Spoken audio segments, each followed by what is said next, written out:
अस्सलाम वालेकुम everyone, welcome to my YouTube channel. Hope आप सब खैरियत से होंगे। तो आज का जो टॉपिक है उसका नेम है थ्योरी एंड लॉ।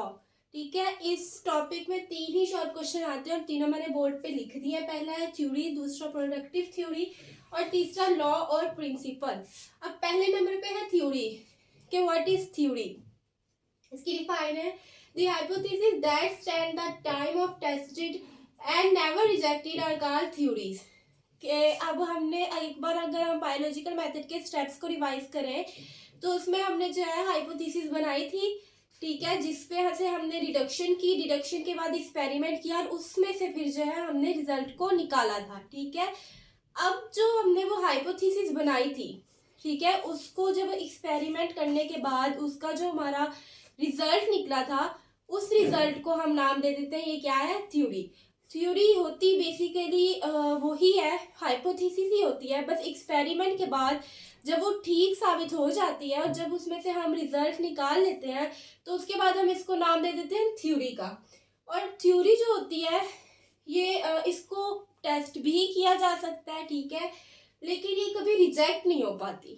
कि हो सकता है कि इसमें से कुछ गलतियां निकल आए या हो सकता है कि दूसरी बार एक्सपेरिमेंट करने पर दोबारा से सेम थ्योरी या सेम रिजल्ट ना निकले, लेकिन इसका मतलब ये नहीं होता कि ये जो थ्योरी होती है ये गलत साबित हो जाती है।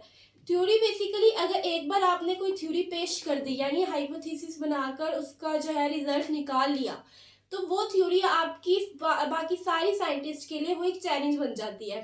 ठीक है, आपने वो थ्योरी सबको एज अ चैलेंज पेश करनी है कि आप भी इस पे एक्सपेरिमेंट करो और देखते हैं कि ये थ्योरी गलत साबित हो पाती है कि नहीं। अब लेकिन ऐसा नहीं होगा कि थ्योरी जो है वो गलत या रिजेक्ट हो जाए। जैसे हाइपोथेसिस होती थी ना कि 2 किस्म की हाइपोथेसिस होती थी, एक वो जो रिजेक्ट हो जाती थी तो दोबारा से नए स्टेप में चली जाती थी और एक वो जो एक्सेप्ट हो जाती थी। लेकिन थ्योरी में ऐसे कोई केस नहीं होता, थ्योरी जो है वो रिजेक्ट नहीं होती क्योंकि एक बार तो एक्सपेरिमेंट करके उसका ठीक आंसर आ गया ना। अब नेचर जो है वो तो चेंज होती रहती है, एक बार तो आ गया ना ठीक उसका रिजल्ट, हो सकता है अगली बार ठीक रिजल्ट ना हो, लेकिन इसका मतलब ये नहीं होगा कि हम उस थ्योरी को रिजेक्ट कर दें। ठीक है, लेकिन फिर ऐसा भी नहीं होता कि अगर हमने रिजेक्ट नहीं किया तो उसको जो है बुक्स में पब्लिश भी करते रहे। और अगर हमने पब्लिश करना भी है तो साथ में अगली थ्योरी यानी इसके साथ की नेक्स्ट थ्योरी भी हमने साथ में पब्लिश करनी पड़ती है, जिसमें जो है इसकी गलतियां बताई हो या फिर ये बताया हो कि पहले एक्सपेरिमेंट करके ये रिजल्ट आया था तो अब एक्सपेरिमेंट किया तो ये रिजल्ट आया। ठीक है, थ्योरी जो है वो रिजेक्ट नहीं होती है, बस ये होता है कि अगर एक बार एक्सपेरिमेंट करके एक रिजल्ट आ गया तो अगली बार जो है वो रिजल्ट ना आए। तो ये होती है थ्योरी। थ्योरी क्या होती है हाइपोथेसिस ही है, बस एक्सपेरिमेंट और रिजल्ट के बाद जब ये एज अ रिजल्ट पब्लिश हो जाती है तो इसे हम थ्योरी का नेम दे देते हैं। दूसरे नंबर पे है प्रोडक्टिव थ्योरी। जो दूसरा शॉर्ट बोर्ड में आता है वो productive theory. The theory that keeps on suggesting new hypothesis called productive theory.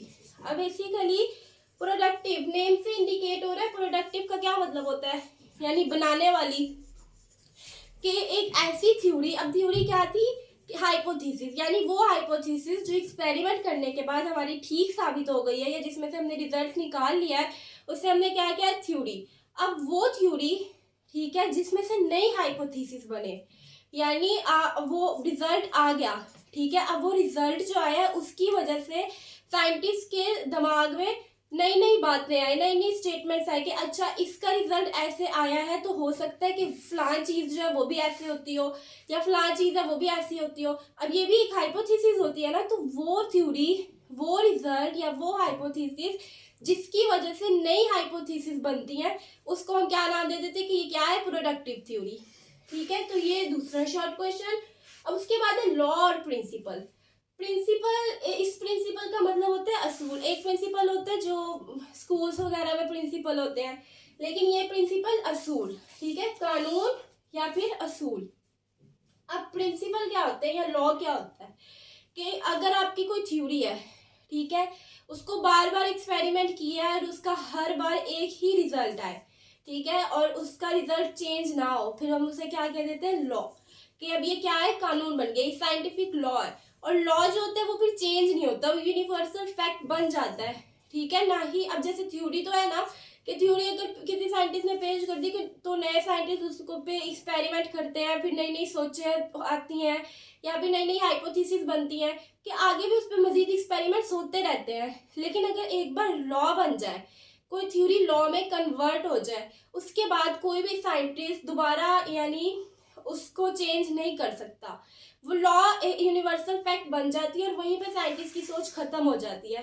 ठीक है, जैसे अगर वैसे ही हम नॉर्मल लॉ की बात करें, जैसे पाकिस्तान में कोई लॉ है तो हम उस लॉ को चेंज नहीं कर सकते या फिर ये नहीं कह सकते कि ये लॉ ऐसा क्यों है, ऐसा क्यों नहीं है। ठीक है, लॉ जो होता है वो फिक्स रहता है।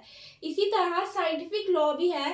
अगर कोई थ्योरी लॉ में कन्वर्ट हो जाए तो कोई साइंटिस्ट ये नहीं सोच सकता कि ये ऐसा क्यों है, वो ऐसी बात यूनिवर्सल फैक्ट रहती है। तो if a theory survive such doubtful approach, ठीक है, यानी अगर एक सर्वाइव का मतलब होता है अगर वो जी पाए, यानी अगर उसने पार कर ली, क्या पार कर ली, सारी शक। ठीक है, शक मतलब क्या था, एक साइंटिस्ट को था ना कि ये थ्योरी अगर ऐसी है तो दूसरे साइंटिस्ट को शक था कि ये थ्योरी नहीं, ये सही नहीं है, इसमें दोबारा एक्सपेरिमेंट करके इसको गलत साबित करना है। लेकिन अगर थ्योरी को बार बार एक्सपेरिमेंट किया और वो सारे शक जो है उससे दूर हो जाए और continues to be supporting by experimental evidence, और बार बार जो है उसका एक्सपेरिमेंट सेम आए, एविडेंस कहते हैं सबूत को, कि वो बार बार सपोर्ट की जा रही हो, यानी बार बार उसका एक्सपेरिमेंट जो है वो एक्सपेरिमेंट करने के बाद रिजल्ट सेम आए, तो वो क्या बन जाता है, लॉ बन जाता है। ठीक है, और लॉ को फिर कभी भी चेंज नहीं किया जा सकता, वो लॉ फिर रहता ही है। थ्योरी तो होता है ना कि अगर एक बार थ्योरी आई तो अगली बार जो है वो नेक्स्ट थ्योरी बन जाए या उसकी जगह कोई न्यू थ्योरी आ जाए या उसी थ्योरी में मॉडिफिकेशन हो जाए। लेकिन लॉ के केस में ऐसा नहीं होता, लॉ जो है वो फिक्स रहता है और उसको कभी भी चेंज नहीं किया जा सकता। और बायोलॉजी में जो है लॉ बहुत कम बनते हैं, इसकी वजह ये नेचर जो है वो बदलती रहती है। ठीक है, नेचर एक जैसी नहीं रहती, नेचर में वक्त के साथ साथ मॉडिफिकेशन आती रहती है।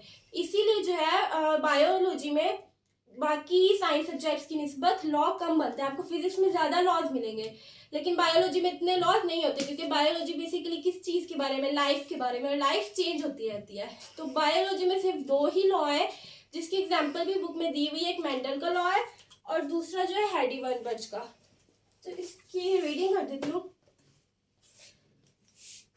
When a hypothesis is given a repeated exposure to experimentation, के यानी एक हाइपोथेसिस को दोबारा जो है बार बार एक्सपेरिमेंट किया जाए एंड इज नॉट फॉल्सिफाइड, और अगर वो गलत साबित ना हो, it increases biologist confidence in hypothesis, तो उससे बायोलॉजिस्ट का कॉन्फिडेंस बढ़ जाता है। ऑब्वियसली अगर किसी बायोलॉजिस्ट की जो बात है वो सही साबित हो रही हो तो उसका तो कॉन्फिडेंस बढ़ेगा ना। Such well-supported hypotheses may be used as the basis for formulated further hypotheses which are again proved by experimental results. अब ये वही बात की हुई है जैसे प्रोडक्टिव थ्योरी के केस में थी कि ऐसी जो हाइपोथेसिस होती हैं इनकी वजह से ये भी हो सकता है कि न्यू हाइपोथेसिस बने। ठीक है, जिनको दोबारा एक्सपेरिमेंट करके जिनसे रिजल्ट निकाला जा सके।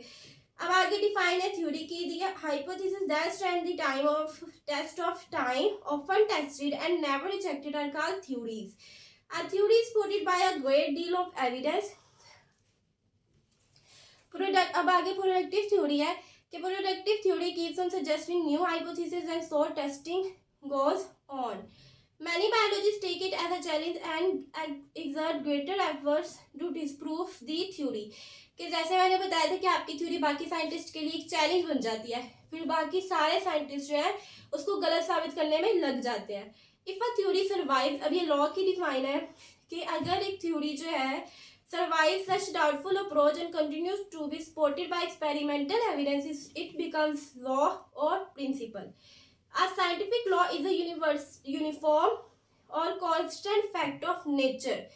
यूनिफॉर्म का मतलब कि वो जो है इनवेरिएबल है, ठीक है, उसे चेंज नहीं किया जा सकता। इट इज एन इररिफ्यूटेबल थ्योरी कि जिसे जो है इनकार भी नहीं किया जा सकता। एग्जाम्पल्स ऑफ बायोलॉजिकल लॉज, अब ये एग्जाम्पल्स है Heidi-Weinberg law and Mendel's law of inheritance. Biology में सिर्फ ये 2 ही लॉ होते हैं।